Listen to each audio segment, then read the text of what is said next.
एक ऐसा राक्षस जिसने ब्रह्मदेव की कई वर्षों तक लगातार तपस्या करी और उसकी तपस्या से ब्रह्मदेव इतने ज्यादा खुश हो गए कि उसको वरदान देने के लिए प्रकट हुए। और उस राक्षस ने ब्रह्मदेव से एक ऐसा वरदान मांगा। उसने कहा कि मेरी रक्त की जितनी भी बूंदें नीचे गिरे उससे मेरे ही जैसा रक्त बीज फिर से उत्पन्न हो जाए। और उस राक्षस का नाम था रक्त बीज। तो ब्रह्मदेव ने उसको ये वरदान दे दिया कि तुम्हारी बूंद जब भी धरती पर गिरेगी तुम्हारे जैसा राक्षस उत्पन्न हो जाएगा। अब जो वो राक्षस था उसने तीनों लोक में हाहाकार मचा दी। देवता भी उससे भयभीत होने लग गए। देवता भी उससे युद्ध नहीं कर पाते थे।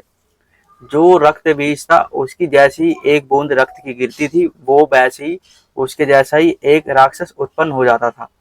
तो जो देवता थे वो तो रक्त बीज से डरने लग गए थे क्योंकि वो उनसे युद्ध नहीं कर पा रहे थे। तो जो माता आदि शक्ति है उसने भी कई बार जो रक्त बीज है उसको अपने रूप में मारने का प्रयास किया। माता आदि शक्ति के जब अलग अलग रूपों से भी वो परास्त नहीं हो पाता है, माता दुर्गा जब उसको परास्त करने में असफल हो जाती है, तो जो माता आदि शक्ति थी वो अपना एक विकराल रूप धारण करती है जो कि होता है माता काली का। माता काली जो कि हाथ में एक खप्पर लिए हुए और एक हाथ में तलवार लिए हुए उस राक्षस को मारने के लिए निकल जाती है। माता काली का रूप इतना विकराल था कि उसको देखकर सभी डरने लग जाते हैं। देवता भी भयभीत होने लग जाते हैं। माता काली जब रक्त बीज को मारती थी तो उसकी एक भी बूंद जमीन पर नहीं गिरती थी क्योंकि वो जो हाथ में खप्पर लेके चल रही थी उसी खप्पर में उस बूंद को वो डाल देती थी और जो बूंद था वो जमीन पर गिर ही नहीं पाता था। इसके चलते जो रक्त बीज था अब उसकी संख्या धीरे धीरे कम होने लग गई क्योंकि जो माता काली थी जैसे ही उसका रक्त गिरता था वो अपने खप्पर में समा लेती थी और उसको तुरंत ही पी जाती थी ताकि जो रक्त बीज है उनके जैसे और भी उत्पन्न ना हो सके।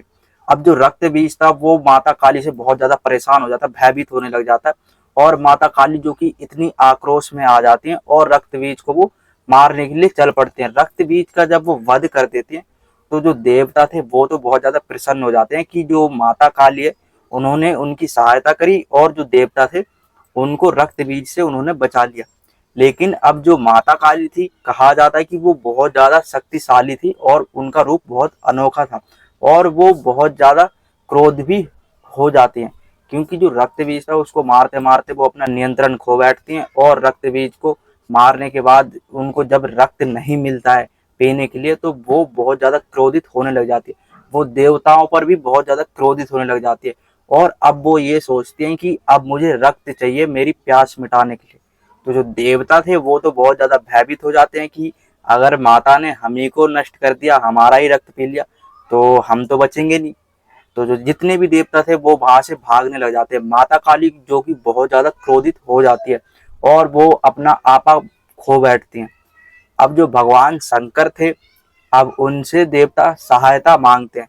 भगवान शिव जो कि माता आदि शक्ति के ही पति है और जो कि माता काली है अब वो नियंत्रित में नहीं थी तो भगवान शिव उनको पहले रोकने का बहुत ज्यादा प्रयास भी करते हैं। लेकिन जो माता काली थी वो भगवान शिव की बातों को नहीं मानती हैं। भगवान शिव के कठिन प्रयास के बावजूद भी जब माता काली अपने होश में नहीं आती है क्योंकि वो रक्त बीज को मारते मारते अपना आपा खो बैठी थी और रक्त बीज का उन्होंने इतना रक्त पी लिया था कि उन्हें अब रक्त चाहिए था। तो जो भगवान शिव थे उन्हें बहुत ज्यादा समझाते हैं लेकिन जो माता काली थी वो जब नहीं मानती है तो जो भगवान शिव थे वो कहा जाता है कि उनके मार्ग पे लेट जाते हैं और माता काली जिस मार्ग से आ रही होती है उसी मार्ग पर भगवान शंकर लेट जाते हैं उनको रोकने के लिए।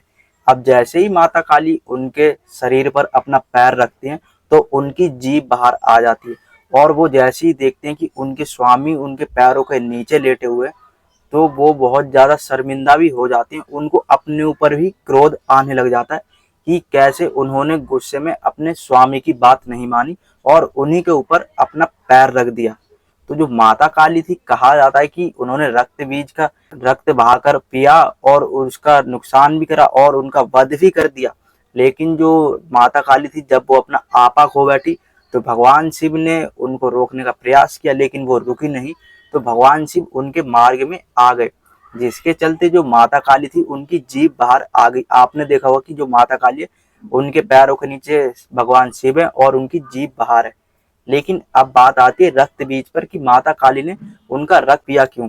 क्योंकि जो रक्त बीज था वो श्रापित था, क्योंकि अगर उसका रक्त गिरता नीचे तो वो एक और रक्त बीज उत्पन्न करता। भले ही उसे वरदान मिला हुआ था, लेकिन ये देखा जाए तो एक तरीके का श्राप था जो कि दूसरे लोगों के लिए था। तो माता काली ने इसी चीज को रोकने के लिए रक्त बीज को मारा और रक्त बीज का बाद में जाकर वध भी कर दिया। और माता काली जब नियंत्रित में नहीं आई, अपना आपा खो बैठी, तो भगवान शंकर ने उनको रोका। उनके पैरों के नीचे वो खुद ही आ गए ताकि जो माता काली है उनका क्रोध शांत हो सके। और इस तरीके से जो रक्त बीज था उसका माता काली ने अंत कर दिया और भगवान शिव शंकर के ऊपर पैर रखते ही उनकी जीभ बाहर आ गई।